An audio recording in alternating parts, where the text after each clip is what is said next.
जी आਇਆਂ ਨੂੰ ਪਿਆਰੇ ਵਿਦਿਆਰਥੀਓ। Punjab state education board ਦੀ ਅੰਗਰੇਜ਼ੀ ਦੀ ਕਿਤਾਬ ਇੰਗਲਿਸ਼ ਰੀਡਰ, ਉਸ ਦੀ ਪੋਇਮ ਵਿੱਚੋਂ poem number 1 the title is, ਉਹਦਾ ਸਿਰਲੇਖ ਹੈ ਟਰੂ ਗਰੋਥ। ਇਸ ਵੀਡੀਓ ਵਿੱਚ ਉਸ ਕਵਿਤਾ ਨੂੰ ਪੜ੍ਹਾਂਗੇ ਤੇ ਉਹਦੇ ਸ਼ਬਦਾਂ ਦੇ ਅਰਥ ਸਿੱਖਾਂਗੇ ਤੇ ਜੋ ਕਵਿਤਾ ਦਾ ਭਾਵ ਹੈ ਉਹਨੂੰ ਵੀ ਸੰਖੇਪ ਦੇ ਵਿੱਚ ਵਿਚਾਰਾਂਗੇ। ਸੋ ਇਸ ਕਵਿਤਾ ਦਾ ਜੋ ਸਿਰਲੇਖ ਹੈ ਟਰੂ ਗਰੋਥ, ਟਰੂ ਮੈਨੇ ਹੁੰਦਾ ਹੈ ਅਸਲ ਵਿੱਚ ਸੱਚੀ, ਗਰੋਥ ਮੈਨੇ ਵਿਕਾਸ ਜਾਂ ਵਧਣਾ ਫੁੱਲਣਾ। ਸੋ ਇਹਦਾ ਮਤਲਬ ਹੈਗਾ ਕਿ ਸਾਰਥਕ ਵਿਕਾਸ, ਅਸਲ ਵਿਕਾਸ ਜਾਂ ਸੱਚਾ ਵਿਕਾਸ, ਸੱਚੇ ਤੌਰ ਤੇ ਵਧਣਾ ਫੁੱਲਣਾ। ਠੀਕ ਹੈ, ਆਓ ਦੇਖੀਏ ਕਿ ਕਵੀ ਆਪਣੇ ਸ਼ਬਦਾਂ ਵਿੱਚ ਇਸ ਕਵਿਤਾ ਵਿੱਚ ਮਨੁੱਖਤਾ ਨੂੰ ਕੀ ਸੁਨੇਹਾ ਦਿੰਦਾ ਹੈ। ਆਓ ਸ਼ੁਰੂ ਕਰਦੇ ਹਾਂ। ਸ਼ੁਰੂ ਕਰਨ ਤੋਂ ਪਹਿਲੇ ਮੈਂ ਫਿਰ ਚੇਤਾ ਕਰਾ ਦਾਂ ਬੱਚਿਓ, ਨੋਟਬੁੱਕ ਲੈ ਲਓ ਤੇ ਜਿਹੜੀਆਂ ਜਿਹੜੀਆਂ ਗੱਲਾਂ ਦੱਸੀਆਂ ਜਾਣਗੀਆਂ ਉਹਨਾਂ ਨੂੰ ਤੁਸੀਂ ਨੋਟ ਕਰਦੇ ਜਾਣਾ ਹੈ। ਤੇ ਨਾਲੇ 8ਵੀਂ ਕਲਾਸ ਦੀ ਮੈਥ ਦੀ ਬੁੱਕ ਦੇ ਨੋਟਸ ਤੇ ਮੈਥ ਦੀ ਬੁੱਕ ਦੇ ਸਵਾਲ ਹੱਲ ਕਰਕੇ ਇਸੀ ਚੈਨਲ ਤੇ ਪਾ ਦਿੱਤੇ ਗਏ ਹਨ ਤੇ ਤੁਸੀਂ ਉਸ ਦਾ ਲਾਹਾ ਵੀ ਲੈ ਸਕਦੇ ਹੋ। ਚੈਨਲ ਤੇ ਜਾ ਕੇ ਮੈਥ ਦੇ ਸਾਰੇ ਸਵਾਲ, ਸਾਰੇ ਚੈਪਟਰਸ ਦੇ ਨੋਟਸ ਉਹਨੂੰ ਸਮਝ ਸਕਦੇ ਹੋ ਪੜ੍ਹ ਕੇ, ਤੇ ਸਵਾਲ ਜਿਹੜੇ ਹੱਲ ਕੀਤੇ ਹੋਏ ਨੇ ਉਹ ਸਮਝਾ ਕੇ ਸਾਰੇ ਵੀਡੀਓ ਬਣਾ ਕੇ ਪਾਏ ਹੋਏ ਨੇ ਤੇ ਉਹਦਾ ਲਾਹਾ ਵੀ ਤੁਸੀਂ ਲੈ ਸਕਦੇ ਹੋ। ਸੋ ਆਓ ਸ਼ੁਰੂ ਕਰੀਏ। It is not growing like a tree. ਠੀਕ ਹੈ, ਇਹ ਤੇ ਸਿੰਪਲ ਜਿਹਾ ਸੈਂਟੈਂਸ ਹੈ ਕਿ ਇਹ ਪੇੜ ਵਾਂਗੂ ਵੱਧ ਨਹੀਂ ਰਿਹਾ ਹੈ, ਮਤਲਬ ਪੇੜ ਵਾਂਗੂ ਨਹੀਂ ਵੱਧ ਰਿਹਾ। ਇਹ ਤੇ ਇੱਦਾਂ ਸੈਂਟੈਂਸ ਬਣੇਗਾ, ਪਰ ਬੱਚਿਓ ਜਿਹੜੀ ਪੋਇਟਰੀ ਹੈ ਉਹਦੇ ਅਰਥ ਇੱਦਾਂ ਨਹੀਂ ਕੀਤੇ ਜਾਂਦੇ। ਕਵਿਤਾ ਵਿੱਚ ਕੀ ਹੁੰਦਾ ਹੈ ਕਿ ਜੋ ਸੈਂਟੈਂਸ ਵਾਰਤਕ ਵਿੱਚ ਅਸੀਂ ਵਾਕ ਲਿਖਦੇ ਹਾਂ ਉੱਦਾਂ ਕਵਿਤਾ ਵਿੱਚ ਨਹੀਂ ਲਿਖਿਆ ਜਾਂਦਾ। ਕਵਿਤਾ ਵਿੱਚ ਵਾਕ ਜਿਹੜੇ ਨੇ, ਸ਼ਬਦ ਨੇ, ਅੱਗੇ ਪਿੱਛੇ ਕਰਕੇ ਤੁਕਬੰਦੀ ਪੂਰੀ ਕਰਨ ਲਈ ਲਿਖੇ ਜਾਂਦੇ ਨੇ। ਠੀਕ ਹੈ, ਸੋ ਅਸੀਂ ਇਹਨੂੰ ਇੱਦਾਂ ਨਹੀਂ ਪੜਾਂਗੇ it is not growing like a tree, ਇਹ ਟਰੀ ਵਾਂਗੂ ਨਹੀਂ ਵੱਧ ਰਿਹਾ ਹੈ। ਹੁਣ ਇਹਦੇ ਨਾਲ ਇਹ ਜੁੜਦਾ ਅਗਲਾ ਸੈਂਟੈਂਸ, ਤੇ ਇਹ ਦੋਨੋਂ ਜੁੜੇ ਹੋਏ ਨੇ। ਦੇਖੋ, it is not growing like a tree in bulk. Bulk ਹੁੰਦਾ ਹੈ ਬਹੁਤ ਵੱਡਾ, ਭਾਰਾ, ਵਿਸਤਾਰ। ਠੀਕ ਹੈ, ਇਹ ਹੈਗਾ ਡਰਥ, ਇਹਨੂੰ ਬੋਲਣਾ ਥੱਥਾ, ਬੜਾ ਲਾਈਟ ਜਿਹਾ ਬੋਲਣਾ ਡਰਥ। ਇਹ ਅਸਲ ਵਿੱਚ ਕੀ ਹੈ? ਇਹਦਾ ਮਤਲਬ ਹੈ ਡਜ਼। ਇਹ ਜਿਹੜੀ ਆਕਸੀਲਰੀ ਵਰਬ ਹੈ ਡੂ, ਉਹਦਾ ਪ੍ਰੈਜ਼ੈਂਟ ਟੈਂਸ ਹੈ ਡਜ਼, DOES। ਤੇ ਡਰਥ ਜਿਹੜਾ ਹੈ ਇਹ ਪੋਇਟਰੀ ਵਿੱਚ ਅੰਗਰੇਜ਼ੀ ਦੀ ਕਾਵ ਸ਼ੈਲੀ ਵਿੱਚ ਵਰਤਿਆ ਜਾਂਦਾ ਹੈ। ਡਰਥ ਇਹਦਾ ਮਤਲਬ ਹੈ ਡਜ਼। ਠੀਕ ਹੈ, ਡਜ਼ ਮੈਨੇ ਕਰਦਾ ਹੈ, ਕਰਦੀ ਹੈ। ਠੀਕ ਹੈ, ਮੇਕ ਬਣਾਉਣਾ, ਮੈਨ ਬੈਟਰ ਬੀ ਹੁੰਦਾ ਹੋਣਾ, ਬਣਨਾ। ਠੀਕ ਹੈ, ਹੁਣ ਇਹਦਾ ਕੀ ਮਤਲਬ ਹੈ? ਕਹਿੰਦੇ it is not growing like a tree in bulk doth make man better be. ਅਰਥਾਤ ਰੁੱਖ ਵਾਂਗ ਇਨ ਬਲਕ, ਬਹੁਤ ਫੈਲ ਜਾਣਾ, ਬਹੁਤ ਵੱਡਾ ਹੋ ਜਾਣਾ, ਬਹੁਤ ਭਾਰਾ ਹੋ ਜਾਣਾ, ਰੁੱਖ ਵਾਂਗ। ਇਸ ਤਰ੍ਹਾਂ ਹੋ ਕੇ ਮਨੁੱਖ ਵਧੀਆ ਨਹੀਂ ਬਣਦਾ। ਮਤਲਬ ਕਿ ਜੀਵਨ ਦਾ ਇਹ ਨਿਸ਼ਾਨਾ ਬਣਾ ਕੇ ਕਿ ਮੈਂ ਬਹੁਤ ਵੱਡਾ ਬਣ ਜਾਵਾਂ, ਮੇਰੇ ਕੋਲ ਬਹੁਤ ਤਾਕਤ ਆ ਜਾਵੇ, ਮੈਂ ਬਹੁਤ ਲੰਬੀ ਜ਼ਿੰਦਗੀ ਜੀ ਲਵਾਂ, ਮੇਰੇ ਕੋਲ ਬਹੁਤ ਸਾਰਾ ਪੈਸਾ ਆ ਜਾਏ, ਮੇਰੀ ਬੜੀ ਵਾਹ ਹੋ ਜਾਏ, ਇਸ ਤਰ੍ਹਾਂ ਮਨੁੱਖ ਦਾ ਜੀਵਨ ਵਧੀਆ ਨਹੀਂ ਬਣਦਾ। ਇਹਦਾ ਇਹ ਮਤਲਬ ਹੈ, ਇਹਦਾ ਇਹ ਭਾਵ-ਅਰਥ ਹੈ। It's not growing like a tree in bulk. ਇਹਦੇ ਨਾਲ ਜੋੜਨਾ ਹੈ, ਟਰੀ ਇਨ ਬਲਕ। ਇਨ ਬਲਕ ਮੈਨੇ ਬਹੁਤ ਵਿਸਥਾਰ ਵਿੱਚ, ਬਹੁਤ ਜ਼ਿਆਦਾ ਭਾਰ ਵਿੱਚ, ਰੁੱਖ ਵਾਂਗੂ ਵੱਡਾ ਹੋ ਕੇ does make man better be. ਇਹ ਮਨੁੱਖ ਨੂੰ, ਇਹ ਜਿਹੜੀ ਬਿਰਤੀ ਹੈ ਕਿ ਮੈਂ ਰੁੱਖ ਵਾਂਗੂ ਬਹੁਤ ਫੈਲ ਜਾਵਾਂ, ਬਹੁਤ ਵੱਡਾ ਹੋ ਜਾਵਾਂ, ਮੇਰੀ ਬੜੀ ਵਾਹ ਹੋਵੇ, ਇਹਦੇ ਨਾਲ ਮਨੁੱਖ ਵਧੀਆ ਇਨਸਾਨ ਨਹੀਂ ਬਣਦਾ। ਠੀਕ ਹੈ, ਇਹਦਾ ਮਤਲਬ ਹੈ। ਔਰ ਜਾਂ ਫਿਰ standing long as an okay.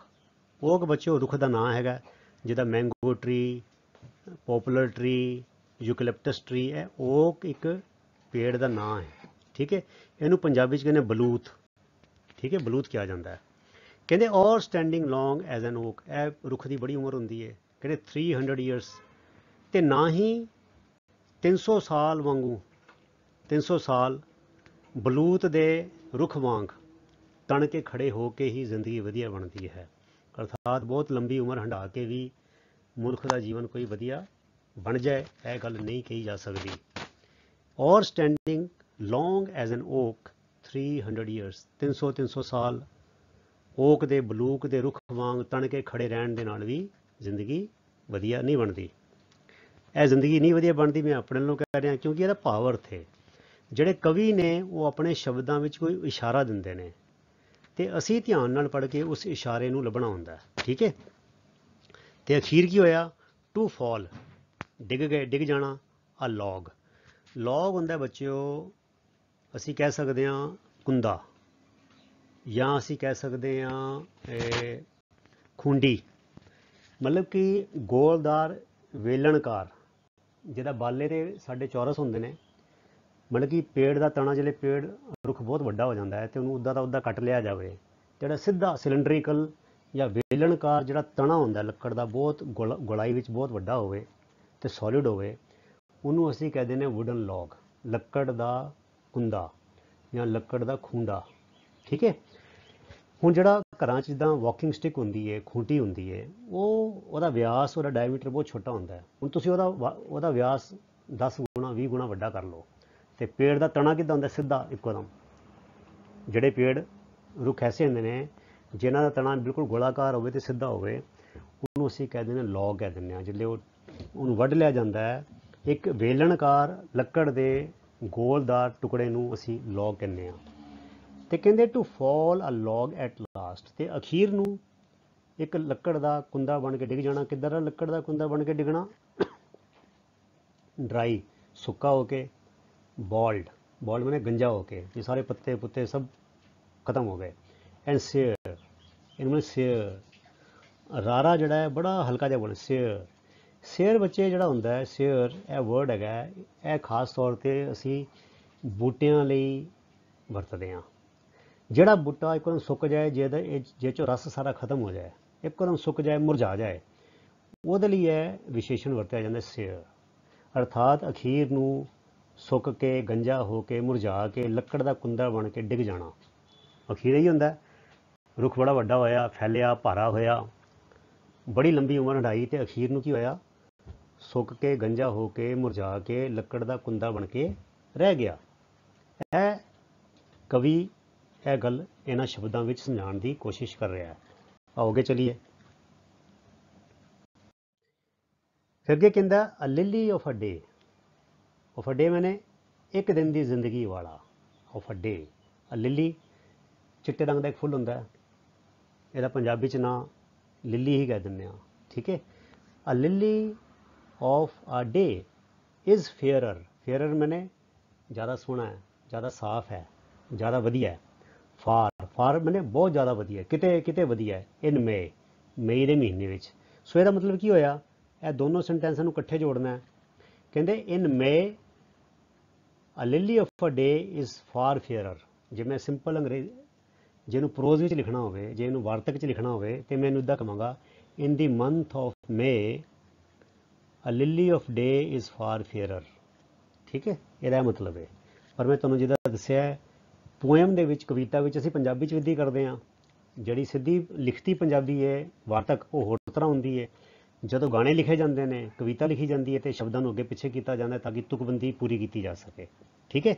ਸੋ ਕਹਿੰਦਾ ਕਿ ਮਈ ਮਹੀਨੇ ਦਾ ਇੱਕ ਦਿਨ ਦਾ ਲਿੱਲੀ, ਮਈ ਮਹੀਨੇ ਦਾ ਇੱਕ ਦਿਨ ਦਾ ਲਿੱਲੀ, ਕਿੱਥੇ ਓਕ ਦੀ ਗੱਲ ਕਰ ਰਿਹਾ, ਬਲੂਤ ਦੀ ਗੱਲ ਕਰ ਰਿਹਾ, ਜੋ 300 ਸਾਲ ਹੈ ਨਾ, ਤੇ ਛੋਟਾ ਜਿਹਾ ਲਿੱਲੀ ਚਿੱਟੇ ਰੰਗ ਦਾ। ਮਈ ਮਹੀਨੇ ਦਾ ਇੱਕ ਦਿਨ ਦਾ ਲਿੱਲੀ ਕਿਤੇ ਜ਼ਿਆਦਾ ਸੋਹਣਾ ਹੈ। ਫਾਰ ਫੇਅਰਰ, ਫਾਰ ਫੇਅਰਰ ਮੈਨੇ ਜ਼ਿਆਦਾ ਵਧੀਆ, ਬਹੁਤ ਕਿਤੇ ਜ਼ਿਆਦਾ ਵਧੀਆ। ਫੇਅਰਰ ਮੈਨੇ ਜ਼ਿਆਦਾ ਵਧੀਆ, ਫਾਰ ਫੇਅਰਰ ਮੈਨੇ ਕਿਤੇ ਜ਼ਿਆਦਾ ਵਧੀਆ।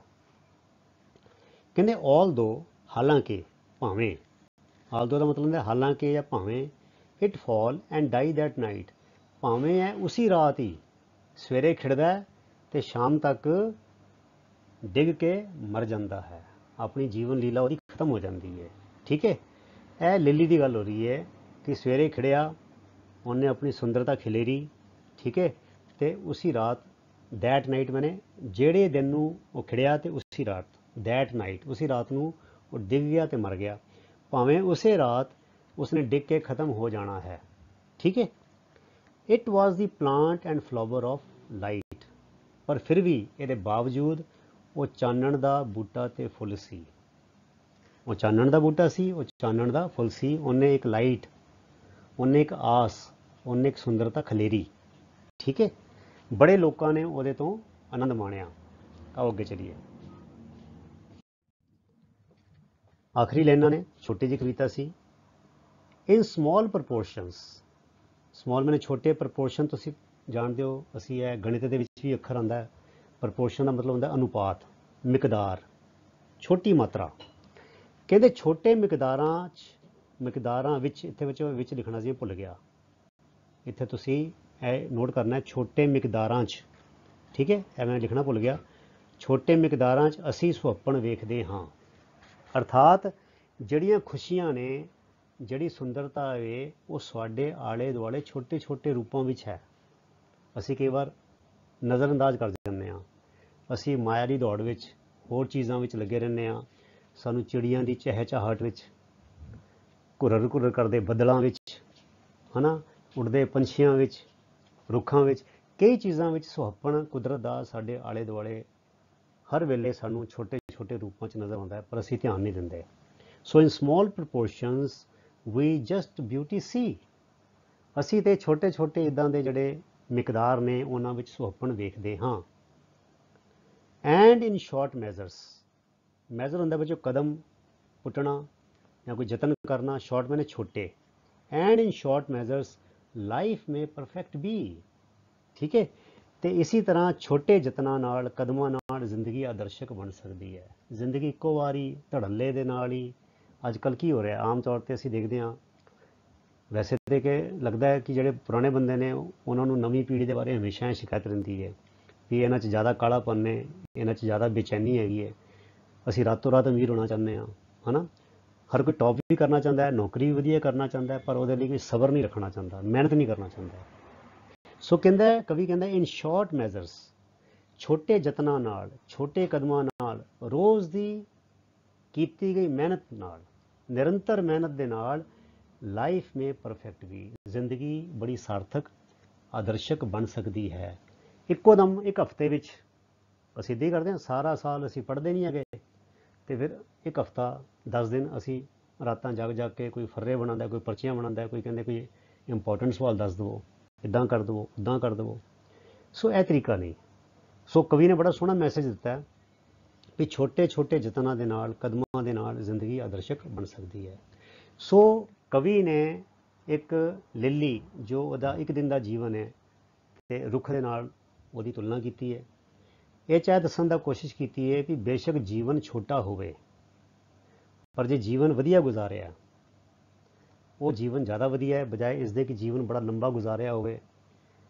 ਹੁਣ ਦੇਖੋ, ਗੁਰਬਾਣੀ 'ਚ ਵੀ ਇਹਦਾ ਜ਼ਿਕਰ ਆਉਂਦਾ ਹੈ ਹੋਰ ਰੂਪ ਵਿੱਚ। ਗੁਰੂ ਸਾਹਿਬ ਕਹਿੰਦੇ ਨੇ ਆਸਾ ਕੀ ਆਵਾਜ਼ 'ਚ, ਸਿਮਲ ਰੁਖ ਸਰਾਇਰਾ, ਅਤ ਦੀਰਘ ਅਤ ਮੁਚ, ਓਏ ਜੇ ਆਵੇਂ ਆਸ ਕਰ, ਜਾਹੇ ਨਿਰਾਸੇ ਕਿਤ, ਫਲ ਫਿੱਕੇ ਫੁੱਲ ਬੱਕ ਬੱਕੇ, ਕੰਮ ਨਾ ਆਵੇਂ ਪੱਤ, ਮਿੱਠਤ ਨੀਵੀਂ ਨਾਨਕਾ, ਗੁਣ ਚੰਗਿਆਈਆਂ ਤੱਤ। ਜਿਹੜਾ ਸਿਮਲ ਦਾ ਰੁੱਖ ਹੁੰਦਾ ਹੈ, ਬੜਾ ਉੱਚਾ ਤੇ ਤੀਰ ਵਾਂਗੂ ਸਿੱਧਾ ਤੇ ਬੜਾ ਮੋਟਾ ਹੁੰਦਾ ਹੈ, ਤੇ ਪੰਛੀ ਬੜੀ ਆਸ ਲੈ ਕੇ ਉਹਦੇ ਕੋਲ ਆਉਂਦੇ ਨੇ ਵੀ ਬੜਾ ਵਧੀਆ ਰੁੱਖ ਹੈਗਾ, ਦੇਖਣ ਨੂੰ ਬੜਾ ਸੋਹਣਾ ਲੱਗਦਾ ਹੈ, ਪਰ ਨਾ ਇਹਦੇ ਪੱਤਿਆਂ ਨੂੰ ਪੰਛੀ ਕੋਈ ਖਾਂਦਾ ਹੈ, ਨਾ ਇਹਦੇ ਫੁੱਲਾਂ ਨੂੰ ਕੋਈ ਪੰਛੀ ਖਾਂਦਾ ਹੈ, ਤੇ ਨਾ ਇਹਦੇ ਫਲਾਂ ਨੂੰ ਕੋਈ ਖਾਂਦਾ ਹੈ। ਫਲ ਫਿੱਕੇ ਤੇ ਫੁੱਲ ਬੱਕ ਬੱਕੇ, ਕੰਮ ਨਾ ਆਵੇਂ ਪੱਤ, ਪੱਤੇ ਵੀ ਕੰਮ ਨਹੀਂ ਆਉਂਦੇ, ਫੁੱਲ ਵੀ ਬੱਕ ਬੱਕੇ ਤੇ ਫਲ ਵੀ ਫਿੱਕੇ। ਤੇ ਫਿਰ ਗੁਰੂ ਸਾਹਿਬ ਸਮਝਾਉਂਦੇ ਨੇ ਵੀ ਇਹੋ ਜਿਹੇ ਮੋਟੇ ਹੋਣ ਦਾ, ਲੰਮੇ ਹੋਣ ਦਾ, ਸਿੱਧੇ ਹੋਣ ਦਾ ਕੀ ਲਾਭ ਹੋਇਆ। ਤੇ ਕਹਿੰਦੇ ਮਿੱਠਤ ਨੀਵੀਂ ਨਾਨਕਾ, ਗੁਣ ਚੰਗਿਆਈਆਂ ਤੱਤ। ਬੋਲੀ ਦੀ ਮਿਠਾਸ, ਮਿੱਠਾ ਬੋਲਣਾ ਤੇ ਨਿਮਰਤਾ, ਇਹ ਸਾਰੇ ਗੁਣਾਂ ਦਾ ਤੱਤ ਸਾਰ ਹੈ। ਹੁਣ ਦੇਖੋ, ਛੋਟੇ ਸਾਹਿਬਜ਼ਾਦੇ 7 ਔਰ 9 ਸਾਲ ਦੇ ਆਪਣੀ ਜ਼ਿੰਦਗੀ ਲੇਖੇ ਚਲਾ ਗਏ, ਆਪਣਾ ਜਨਮ ਸਫਲ ਕਰ ਗਏ। ਉਮਰ ਕਿੰਨੀ ਸੀਗੀ? 7 ਸਾਲ ਤੇ 9 ਸਾਲ। ਸੋ ਜ਼ਿੰਦਗੀ ਲੰਬੀ ਗੁਜ਼ਾਰਨੀ ਇਹ ਕੋਈ ਬਹੁਤ ਵਡਿਆਈ ਵਾਲੀ ਗੱਲ ਨਹੀਂ। ਅਸੀਂ ਜ਼ਿੰਦਗੀ ਕਿਸ ਤਰ੍ਹਾਂ ਜੀਨੇ ਹਾਂ, ਇਹ ਜ਼ਿਆਦਾ ਮਹੱਤਵਪੂਰਨ ਹੈ। ਤੇ ਨਾ ਹੀ ਜ਼ਿੰਦਗੀ ਦਾ ਇਹ ਮਕਸਦ ਹੋਣਾ ਚਾਹੀਦਾ ਹੈ ਕਿ ਮੈਂ ਬਹੁਤ ਵੱਡਾ ਬਣ ਜਾਵਾਂ, ਮੇਰੇ ਕੋਲ ਸਿਆਸੀ ਤਾਕਤ ਹੋਣੀ ਚਾਹੀਦੀ ਹੈ, ਮੇਰੇ ਕੋਲ ਇੰਨਾ ਪੈਸਾ ਹੋਣਾ ਚਾਹੀਦਾ ਹੈ, ਮੇਰੇ ਕੋਲ ਇੰਨੇ ਖੇਤ ਹੋਣੇ ਚਾਹੀਦੇ ਨੇ, ਮੇਰਾ ਇੰਨਾ ਵੱਡਾ ਘਰ ਹੋਣਾ ਚਾਹੀਦਾ ਹੈ। ਜੇ ਇਹ ਰੱਬ ਦੀ ਕਿਰਪਾ ਨਾਲ ਮਿਲ ਜਾਣ ਤਾਂ ਕੋਈ ਮਾੜੀ ਗੱਲ ਨਹੀਂ, ਪਰ ਸਾਨੂੰ ਇਸ ਗੱਲ ਦਾ ਖਿਆਲ ਰੱਖਣਾ ਚਾਹੀਦਾ ਹੈ ਵੀ ਅਸੀਂ ਜਿਹੜੀ ਆਪਣੀ ਇਨਸਾਨੀ ਗੁਣ ਹੈਗੇ ਨੇ, ਜੋ ਸਾਡਾ ਮੂਲ ਹੈਗਾ, ਜੋ ਇਨਸਾਨੀ ਫਰਜ਼ ਹੈ, ਉਹ ਅਸੀਂ ਨਾ ਗਵਾਈਏ। ਸੋ ਅਸਲੀ ਜਿਹੜਾ ਮਕਸਦ ਜ਼ਿੰਦਗੀ ਦਾ ਹੈਗਾ, ਜਿਹਦਾ ਗੁਰਬਾਣੀ 'ਚ ਵੀ ਆਉਂਦਾ, ਭਈ ਪ੍ਰਾਪਤ ਮਾਨੁਖ ਦੇ ਹੁਰੀਆ, ਗੋਬਿੰਦ ਮਿਲਣ ਕੀ ਇਹ ਤੇਰੀ ਬਰੀਆ। ਆਪਣੇ ਮੂਲ ਤੋਂ ਨਾ ਟੁੱਟਣਾ, ਆਪਣੇ ਮੂਲ ਨਾਲ ਜੁੜ ਕੇ ਰਹਿਣਾ, ਆਪਣੇ ਇਨਸਾਨੀ ਫਰਜ਼ ਨੂੰ ਸਮਝਣਾ, ਲੋਕਾਂ ਦੀ ਸੇਵਾ ਕਰਨੀ, ਸਰਬਤ ਦਾ ਭਲਾ ਮੰਗਣਾ, ਮਨ ਵਿੱਚ ਦਇਆ ਨੂੰ ਪ੍ਰਫੁੱਲਿਤ ਕਰਨਾ, ਦੂਜਿਆਂ ਦੇ ਕੰਮ ਆਉਣਾ, ਇਹ ਮਨੁੱਖਾ ਜਨਮ ਦਾ ਅਸਲੀ ਮਕਸਦ ਹੈ। ਨਾ ਕਿ ਮਨੁੱਖਾ ਜਨਮ ਦਾ ਇਹ ਮਕਸਦ ਹੈ ਕਿ ਮੈਂ ਇੰਨੇ ਕਨਾਲ ਦੀ ਕੋਠੀ ਬਣਾਉਣੀ ਹੈ, ਮੈਂ ਇੰਨੇ ਖੇਤ ਖਰੀਦਣੇ ਨੇ। ਨਹੀਂ ਨਹੀਂ ਨਹੀਂ, ਇਹ ਜ਼ਿੰਦਗੀ ਦਾ ਮਕਸਦ ਨਹੀਂ ਹੈ। ਇਹ ਤਾਂ ਸਾਡੀ ਧਰਮ ਦੀ ਕਿਰਤ ਕਰਦੇ ਕਰਦੇ ਵਿੱਚ ਜੇ ਹੋ ਜਾਏ ਸਬਬ ਨਾਲ ਤੇ ਵਾਹ ਭਲਾ, ਨਹੀਂ ਤੇ ਕੋਈ ਇਹਦਾ ਕੋਈ ਜ਼ਿੰਦਗੀ ਦੇ ਨਾਲ, ਜ਼ਿੰਦਗੀ ਵਧੀਆ ਬਣਾਉਣ ਦੇ ਨਾਲ ਇਹਨਾਂ ਪਦਾਰਥਾਂ ਦਾ ਕੋਈ ਸੰਬੰਧ ਨਹੀਂ ਹੈ। ਸੋ ਪਿਆਰੇ ਵਿਦਿਆਰਥੀਓ, ਐਸੀ ਛੋਟੀ ਜਿਹੀ ਕਵਿਤਾ, ਇਹ ਕਵੀ ਦਾ ਨਾਮ ਹੈ ਬੇਨ ਜੌਨਸਨ, ਜੋ ਕਿ ਹੈ ਇੰਗਲੈਂਡ ਦਾ ਕਵੀ ਸੀ, ਇੰਗਲਿਸ਼ ਕਵੀ ਸੀਗਾ। ਤੇ ਵਿਲੀਅਮ ਸ਼ੇਕਸਪੀਅਰ ਤੋਂ ਬਾਅਦ ਕਹਿੰਦੇ ਦੂਜਾ ਇਹਦਾ ਨਾਮ ਆਉਂਦਾ, ਤੇ ਇਹ ਸ਼ਾਇਦ 16ਵੀਂ ਸਦੀ ਵਿੱਚ ਇਹਦਾ ਜਨਮ ਹੋਇਆ ਸੀਗਾ। ਸੋ ਇਹਦੇ ਨਾਲ ਹੀ ਇਸ ਵੀਡੀਓ ਦੀ ਇੱਥੇ ਸਮਾਪਤੀ ਹੈਗੀ ਹੈ। ਅਗਲੇ ਵੀਡੀਓਜ਼ ਵਿੱਚ ਅਸੀਂ ਫਿਰ ਇਸ ਜੋ ਤੁਹਾਡਾ ਲੈਸਨ ਹੈ ਇਹਦੇ ਨਾਲ ਜੁੜੀਆਂ ਜਿਹੜੀਆਂ ਐਕਸਰਸਾਈਜ਼ਜ਼ ਹੈਗੀਆਂ ਉਹ ਵੀ ਛੇਤੀ ਹੀ ਤੁਹਾਡੇ ਲਈ ਲੈ ਕੇ ਆਵਾਂਗੇ। ਤੁਸੀਂ ਸਾਰੇ ਚੈਨਲ ਨੂੰ ਸਬਸਕ੍ਰਾਈਬ ਕਰੋ, ਵੀਡੀਓਜ਼ ਨੂੰ ਲਾਈਕ ਅਤੇ ਸ਼ੇਅਰ ਕਰਨਾ ਵੀ ਨਾ ਭੁੱਲਿਓ, ਅਤੇ ਬਾਕੀ ਆਪਣੇ ਦੂਜੇ ਹੋਰ ਸਾਥੀ ਵਿਦਿਆਰਥੀਆਂ ਨੂੰ ਵੀ ਦੱਸੋ ਤਾਂ ਕਿ ਉਹ ਵੀ ਇਸ ਉਦਮ ਦਾ ਲਾਹਾ ਲੈ ਸਕਣ। ਤੁਹਾਡਾ ਸਾਰਿਆਂ ਦਾ ਬਹੁਤ ਬਹੁਤ ਧੰਨਵਾਦ। ਰੱਬ ਰਾਖਾ। Thank you very much.